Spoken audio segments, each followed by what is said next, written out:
Y el país integra saludos cordiales. Vamos a dialogar los próximos minutos con el presidente de la Unión Nacional de Educadores, Andrés Quispe, sobre la denuncia que se conoció el día de ayer y hoy también se ha ratificado de la entrega de textos escolares que estaría haciendo el gobierno nacional para el régimen Costa. Esto a propósito que ya faltan menos de 2 meses para que concluya este año lectivo, pero recién están entregándose los textos. Andrés, gracias por atender.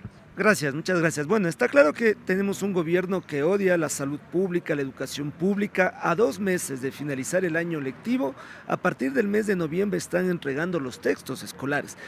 Esta denuncia que la Unión Nacional de Educadores lo presentó es porque en toda esta crisis energética que de paso ya afectó al régimen Costa Insular, porque iniciamos un mes tarde, precisamente porque ya estaban los apagones, jamás pudimos contar con los textos en físico para hacer procesos de retroalimentación, porque el gobierno no los entregaba. Resulta que a partir de la primera semana de noviembre, el gobierno comienza a entregar todos los textos escolares de educación básica y bachillerato, y en 3 meses que ya vamos en el régimen Sierra, tampoco han llegado los textos escolares. ¿Por qué? Porque es un gobierno que no planifica, que no destina recursos para la escuela pública, y estas son las consecuencias. Ahora, ¿cómo han tratado de resolver los maestros también sin tener los textos? Primero estamos persuadiendo a los padres que se lleven los textos, porque papitos y mamitas no quieren llevarse ya los textos escolares, dicen para qué si ya se acaba el año lectivo.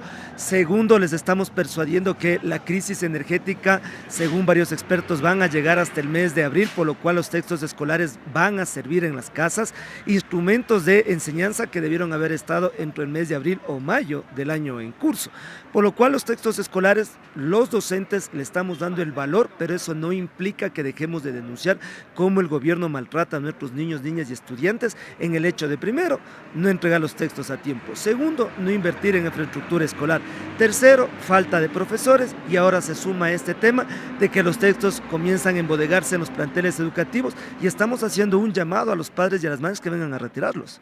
Eso, entonces, ¿no se está garantizando la educación? ¿Van a existir falencias, consideran ustedes? No hay educación de calidad si los materiales y las herramientas de aprendizaje no se entregan a tiempo y si los contenidos no son de calidad. Hay un despilfarro de recursos económicos. Aquí deberían actuar varios organismos de control. Nosotros en las siguientes horas vamos a entregar por escrito al Ministerio de Educación, a la Asamblea Nacional. Una vez más vamos a entregar a los entes de control para que realicen todas las investigaciones. ¿Quiénes son los responsables? ¿Qué editoriales no entregaron a tiempo? ¿Qué pasó con el haber destinado los recursos? Se entendía que si íbamos a enfrentar una crisis energética, los textos tenían que estar a tiempo, pero sin embargo vemos que no hay un gobierno que planifica para el sector público, que al contrario lo que busca es ahogarlo, porque busca formas de privatizar todo lo que es lo público. Si bien ahora se suma, por ejemplo, que no tengan los textos, también la crisis energética de alguna manera está impactando a la educación. Sí, a ver, hay que señalar que los textos que se están entregando son de las materias claves ya de educación inicial y de educación básica, porque los textos de inglés no se van a entregar. Los padres de familia tienen que descargarse de las plataformas virtuales. No hay internet, no hay energía eléctrica, es decir, la educación pública está entrando en una grave crisis. En los siguientes días nosotros vamos a hacer público una investigación con una universidad de cómo la crisis energética está afectando al proceso de enseñanza y aprendizaje. Por ejemplo, de cada 10 niños se señala que 8 tienen miedo, es decir, ha crecido el miedo, por ejemplo, por la inseguridad, pero porque no tienen semáforos fuera de sus planteles educativos funcionando. ¿Cómo nuestros guaguas pueden aprender sin textos escolares, sin infraestructura, con falta de docentes, sin energía eléctrica? Es decir, estamos profundizando una crisis en el sistema educativo que no puede tener regreso tal como está sucediendo, y eso será responsabilidad de este y de los anteriores gobiernos de turno. El gobierno insiste que ha mejorado las condiciones, por ejemplo, en empleo, en salud y en educación. ¿Cómo va a mejorar las condiciones en la educación si vemos que los textos escolares ni siquiera han sido capaces de planificar para que lleguen a tiempo? Más de 3.000 familias han perdido sus fuentes de trabajo, y eso de los que se puede contabilizar a través del IES. Se habla de que son más de 60.000 ecuatorianos lo que los hechos han perdido las fuentes de trabajo.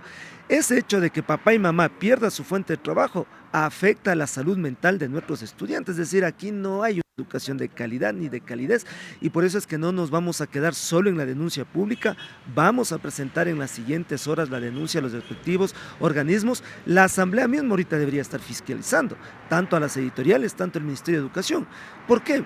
3 meses de clases en el régimen sierra no hay textos escolares.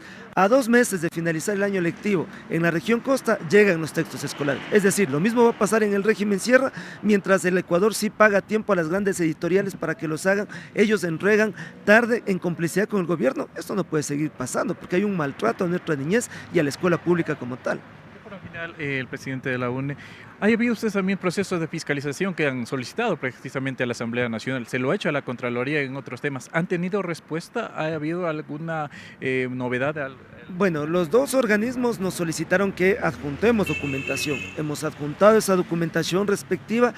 Estamos esperando que se haga el análisis respectivo de esa documentación, por lo cual nosotros también queremos señalar como UNE que frente al hecho de que se entrega tarde los textos, en esta semana se tiene que conformar la mesa técnica con el Ministerio de Finanzas, luego de la toma que realizó la UNE para cumplir con los derechos del magisterio y contratar más maestros.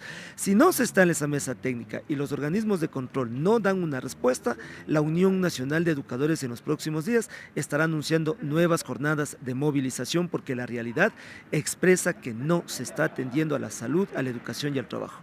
Queremos agradecer a Andrés Quispe, presidente de la Unión Nacional de Educadores, con quien hemos dialogado estos minutos acerca de estas denuncias que se estaría entregando de forma tardía los textos escolares para el régimen costa, región insular. De ahí han dicho también que piden a la Asamblea Nacional se fiscalice este tema y también a la Contraloría lo referente a las mismas situaciones. Vamos a estar atentos para llevarles más. Con esto retornamos. Corape informa.